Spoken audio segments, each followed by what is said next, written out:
Good morning, everybody. I'm Annalisa Burgos here in the Hawaii News Now Digital Center. I'm joined now with Representative Della Belatti. She represents Makiki, Tantalus, Punchbowl, as well as Papakulea, very important neighborhoods on Oahu. Good to have you with us. Thank you so much for having me. I really appreciate that you're focusing on the legislature this year. Yes, and we want to know all about your priorities, especially for the constituents you serve. So let's start with one of the big ones that we talk about, mental health.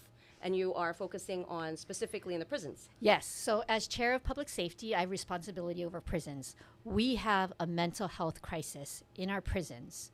It's spilling over to the Hawaii State Hospital, and then it's spilling out into our community, making our community less safe. So, we really need to address and make sure we have the mental health care workforce in the prisons so that people who are there can be treated while they are there. We also need to look at what's happening with the Department of Health and the Hawaii State Hospital. Are they creating the kinds of programs we need at the hospital and then moving people into community-based settings where they can continue to get treatment? Unfortunately, what we're seeing is cycling of people from the prisons and jails to the hospital and releasing back into community without any kind of care. So when you see that disturbed person on the street who's yelling and screaming late at night, or who may be naked and running around, that happens a lot in the urban corridor. That happens a lot in many parts of our communities. Our communities are less safe.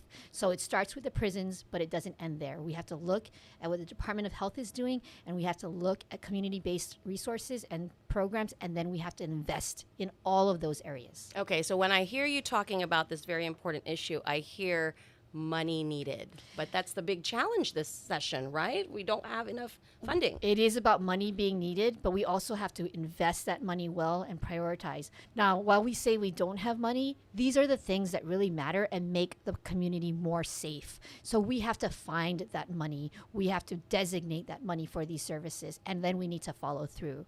We also need to look at workforce. So many of these programs don't have the people to fill the spots. And part of it might be because we're not paying mental health professionals enough. So we need to revisit our contracts. And again, that may not be more money, it's how we're deploying the money we already have. Okay. And, just to back up a little bit, a lot of us are talking about the challenges that each year the session does have to prioritize different funding buckets, right? Yes. Especially now that we're talking about federal cuts and all of these competing programs. So how do you expect to kind of make the case for these types of programs that you are supporting and pushing? I think we just look at the impacts in the community. And at the top of many people's list is public safety and the people that they see in the community who are decompensating in front of our eyes. We cannot turn our eyes away from that, and so we have to prioritize that. Now, when some of these mentally unstable people get released into the community and are not held, what happens if they hurt somebody? Then there will be outrage. We should do something before that happens. We, in fact, know that some of those things are happening, assaults happening on the streets, people getting hurt, people afraid to walk by parks because they're afraid that they're going to be injured. Those are real fears, so we have to address it. We have to prioritize this crisis. Is there a specific bill or legislation that you are going to introduce? A lot of it is looking at the budget and making sure that the departments have what they need, but then it's holding the departments accountable. So one of the things that people like Senator Rhodes and I are interested in is what is the Department of Health doing to ensure that community-based programs are taking care of the people who qualify for their services. Okay, sounds good. And then another issue that we mentioned is emergency preparedness. Yes, emergency preparedness is also in public safety. And what we're seeing is communities really taking charge of their own resiliency. And so I want to focus on what communities are doing.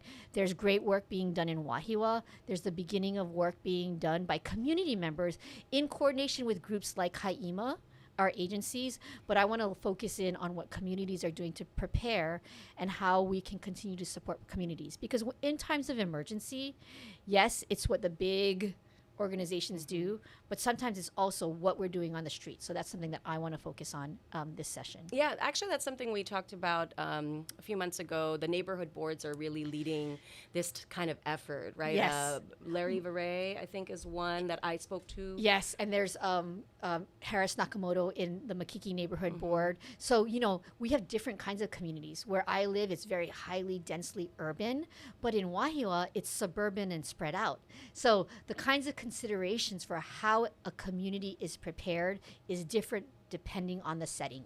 Okay, so in your setting, what can people do to fortify? I guess when we talk about disasters, hurricanes, that kind of thing. It's about fortification, but it's also about building community networks and communication networks. So it's making sure, even within your own condominium that might house hundreds of people, do you know who in the building is elderly, who may not be able to go down the elevator if there's a huge fire, right? It's knowing it's being very hyper local and being prepared in the urban setting, I think. But similarly, like in a place like Wahiawa, you know, I hear of teams having walkie-talkies and knowing what's happening and how they're going to move people around. And that's the thing that I'm very interested in, because communities have to be prepared. If government isn't going to come in right away, what are communities going to be able to do to take care of their people? So does that reflected in kind of budgets again? Because again, this requires resources. Again, it's a reflection in budget, but I think one of the things that you're seeing, and I'm going to try to highlight, is how we can convene community partners around different, in different communities to be able to partner and then create plans, you know, resiliency plans, emergency plans, and HIEMA is part of kind of that planning process. And there's groups at the University of Hawaii that are also helping communities become more resilient.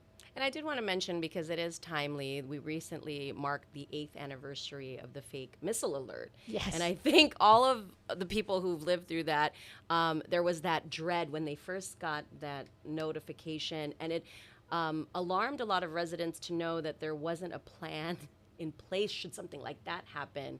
And I just attended a defense forum with military leaders that constantly are saying Hawaii is in this, you know, again, vulnerable space. Yes. Between 2 superpowers, 3 superpowers, 4, you know, a lot of these tensions. That's actually a good transition to the next area. So yes, there's planning at the hyperlocal level that I was talking about, but yes, there's planning at the larger state level, and that's going to include the military.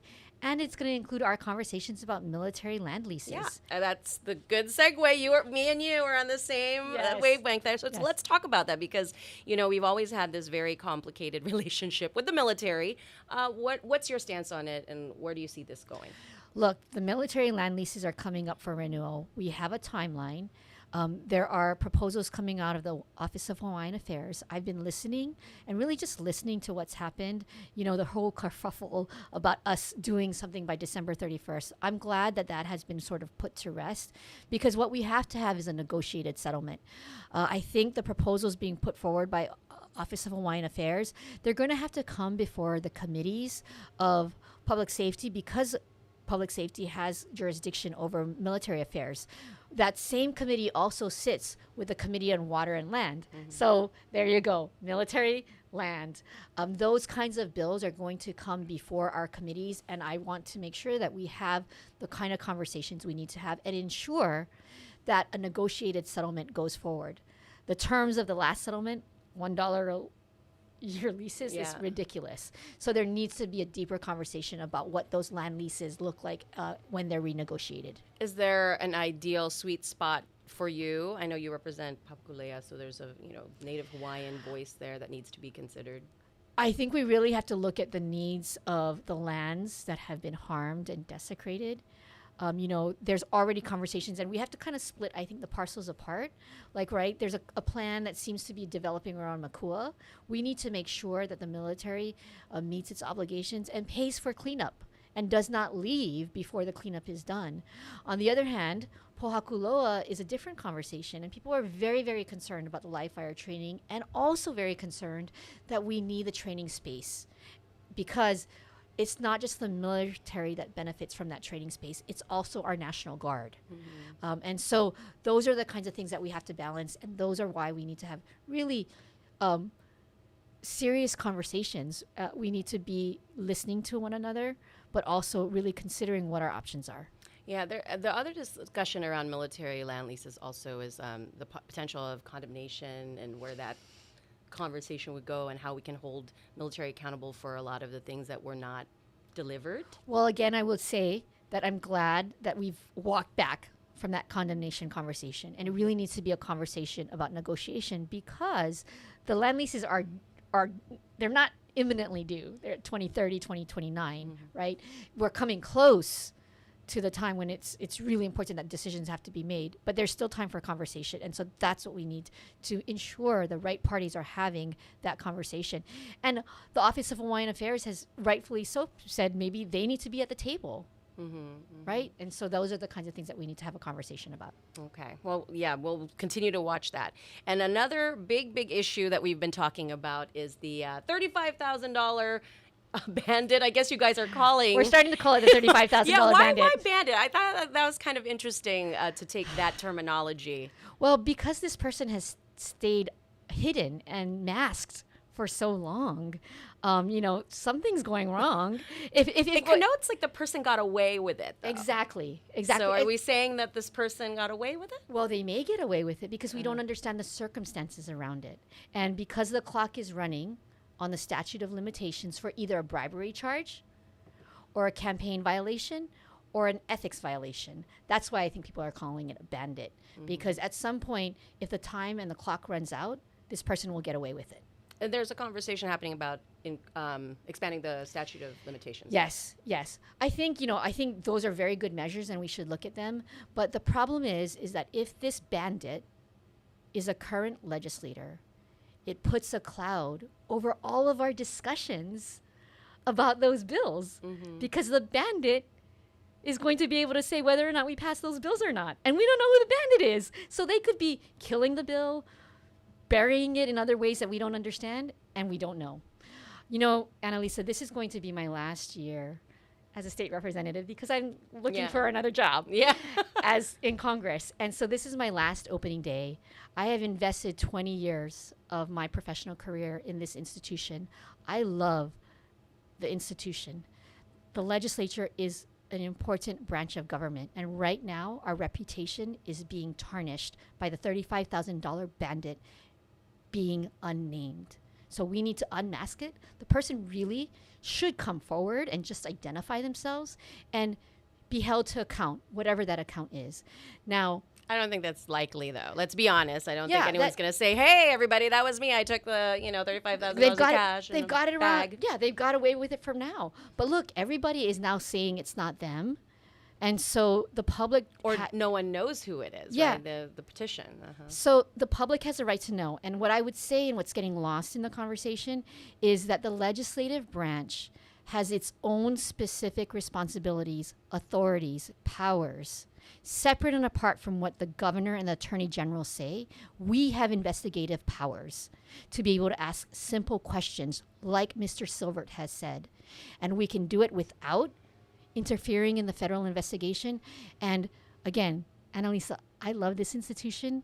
We need to make sure that we police ourselves because the Constitution requires us to police ourselves. What do you think is the hesitancy? What's the pushback that you're seeing by your fellow lawmakers Well, or certain people? what makes me laugh is that I have heard some of my fellow colleagues say, "Oh, I'm not hearing about this from any of my constituents." They're like, "Oh, it's not important to my constituents." And I'm just like, are you kidding me? Every time I go out, people who are not interested in politics ask me, who's the $35,000 person? Who's the $35,000 bandit? So I don't know what's happening with other people, but if that's the metric by which we're using how to determine what's important, I would urge, if you believe as a public member that us covering up for the $35,000 bandit is important, call your representative, call your senator, because I was shocked that some of my colleagues were saying they're not hearing from anybody. Yeah, and I've also been hearing from people that maybe this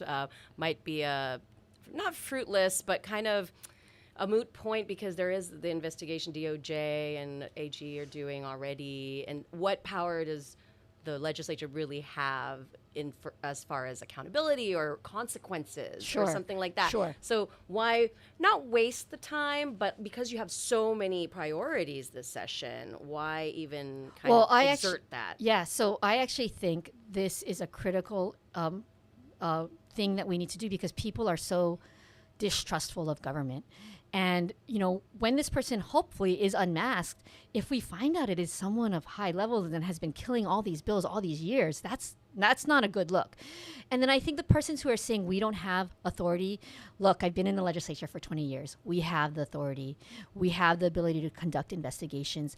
And as Mr. Silvert has explained over and over again, it can be a narrow investigation. It can be a narrow set of questions. And all we need to do is, if we know that it's a current legislator, we have the power to censure, suspend, remove that person while this taint is over them from voting on the bills that are related to bribery. So that person, we could. You can't remove them from office. No, we wouldn't remove them from office. But what we could do is say, okay, on these bills, you are censored, you are suspended, you will not be able, we could put them in a box. And that's what the legislature could do.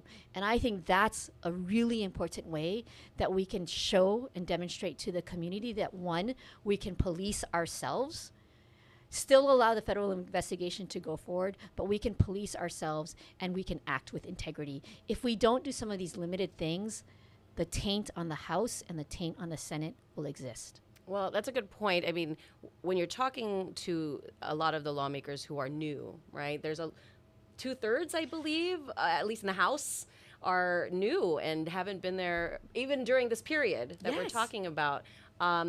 There's this conversation of this is like a new era for the legislature. What do you think? As someone, as part of the old guard who's been there, 20 years ago, or 20 years now. I appreciate it, and I'm really excited about the new generation of leaders who are coming in.